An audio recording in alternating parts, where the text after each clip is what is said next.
Collaborazione transfrontaliera da oggi operativa tra Veneto, Friuli Venezia Giulia e Carinzia. Questa mattina a Palazzo Balbi a Venezia si è svolto il secondo incontro dell'Euroregio senza confini dopo quello avvenuto il 19 febbraio scorso a Klagenfurt.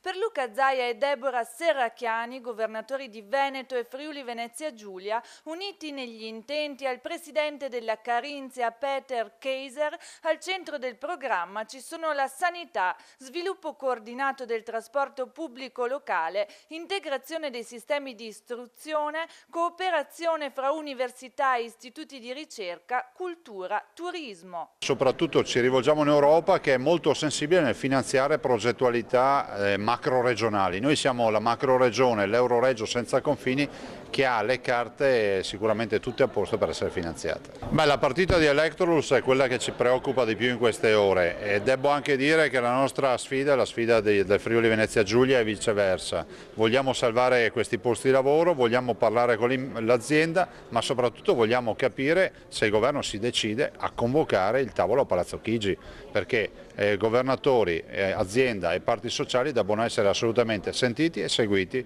da Palazzo Chigi, quindi dal Presidente eletto. Noi vogliamo evidentemente intervenire sul costo, sappiamo che qui significa produrre a 24 euro, in Polonia a 6 euro, arrivare intorno ai 16-17 euro ci permetterebbe di dire ad Electrolux, anzi Electrolux lo sa già, che chiudere lo stabilimento, dismetterlo e portarlo altrove gli costa molto di più che tenerlo aperto. Ovviamente questo significa intervenire sul costo del lavoro, significa intervenire sul costo dell'energia, anche sulla produttività e in alcuni casi anche sul prodotto. Se penso ad esempio agli stabilimenti di Porcia è evidente che va cambiata anche la tipologia di prodotto che deve essere di alta gamma. Friuli Venezia Giulia, Veneto e Carinzia puntano inoltre ad una cooperazione fra aziende, superando la logica della concorrenza. Nelle casse del gruppo europeo di cooperazione territoriale ci sono già 300.000 euro depositati dalle 3 regioni che verseranno ognuna ulteriori 50.000 euro per il 2013 e 70.000 dal 2014.